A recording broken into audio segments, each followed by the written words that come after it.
Good evening. Thank you for inviting me to this panel. I am a former politician, a member of parliament in Austria with the Greens. I'm a feminist and a human rights advocate.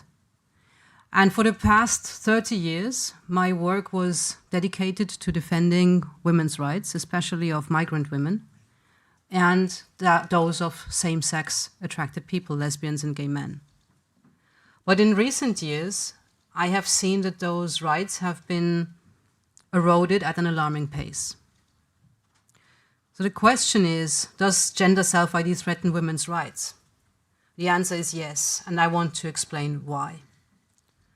Across Europe, political parties on the left, center, but also conservatives, have embraced gender self-ID without scrutiny and without debate.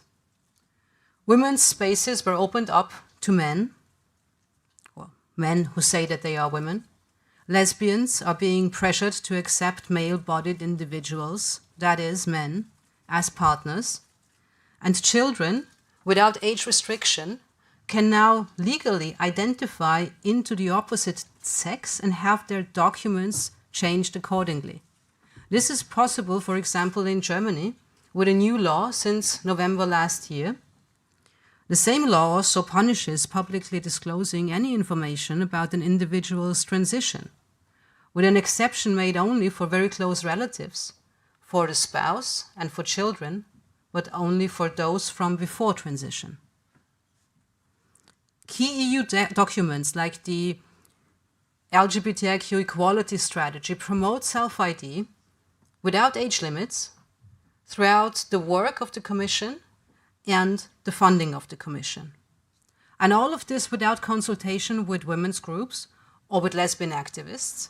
And there are plenty of us who have been sounding the alarm about the harms that this is doing.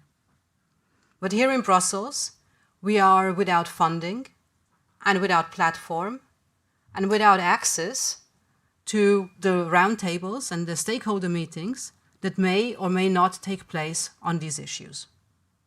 It is infuriating and it is insulting that women's rights are ignored when policies, recommendations, guidelines, strategies are developed that affect us, and those of us asserting our boundaries are dismissed as outdated and regressive and are vilified as TERFs. Imagine this, being shunned and shamed for being feminists. In the EU, we now hardly ever speak of women. Women's organizations change their names, their priorities, their agenda in anticipatory obedience. Their language shifts to be inclusive of men.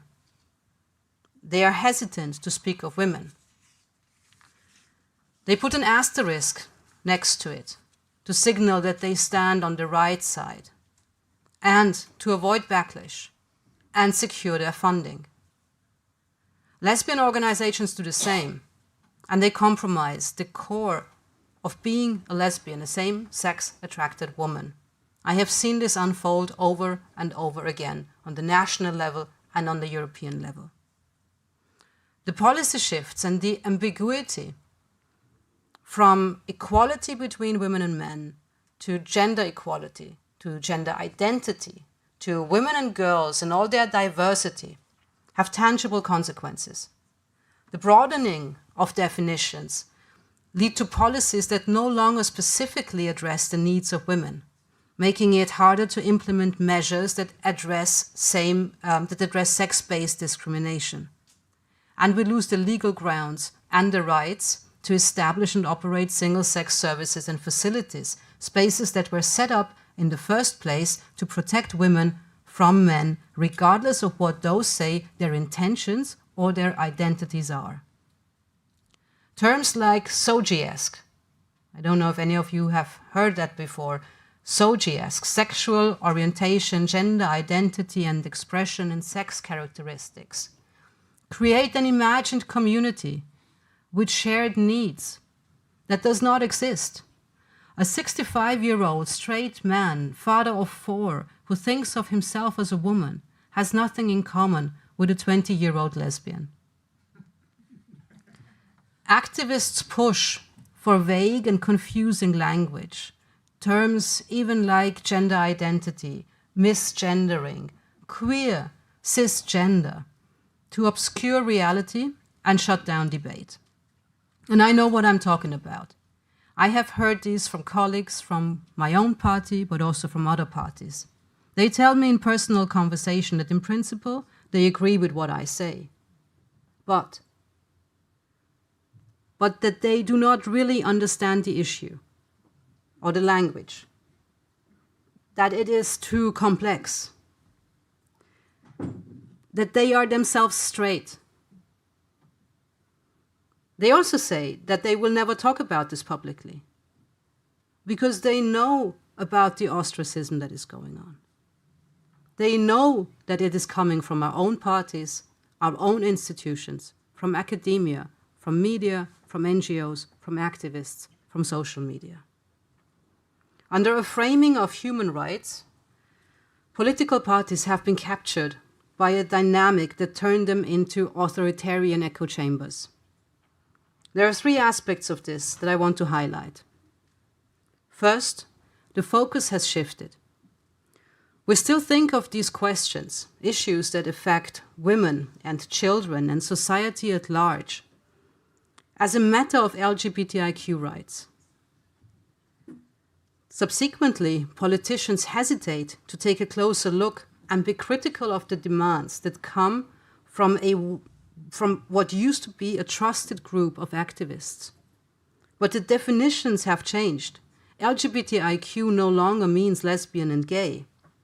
On the contrary, it is in conflict with them. But well-funded organizations still use the legacy of the lesbian and gay movement and set an overarching agenda, and politicians follow without question.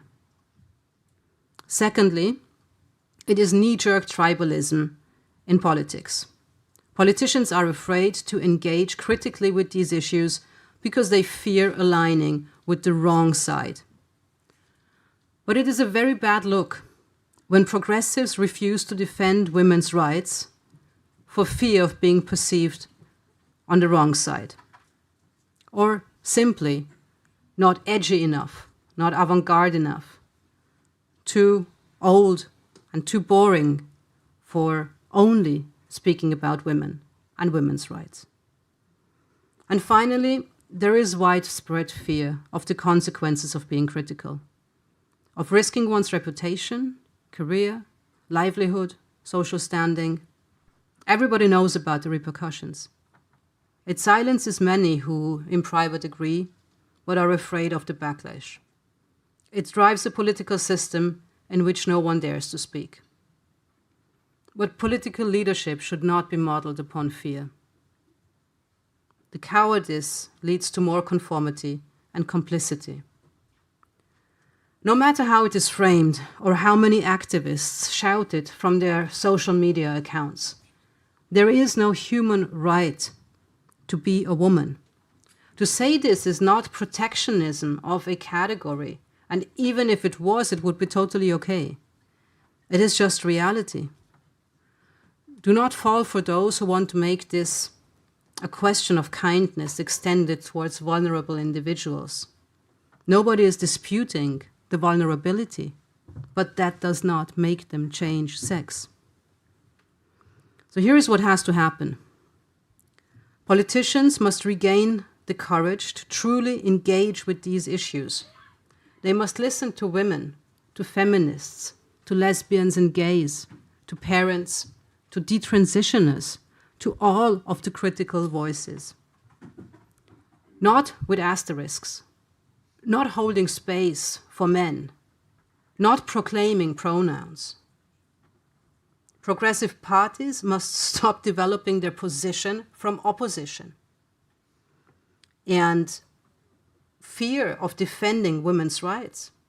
Women's rights are not reactionary, they are not right-wing, and they are not fascist.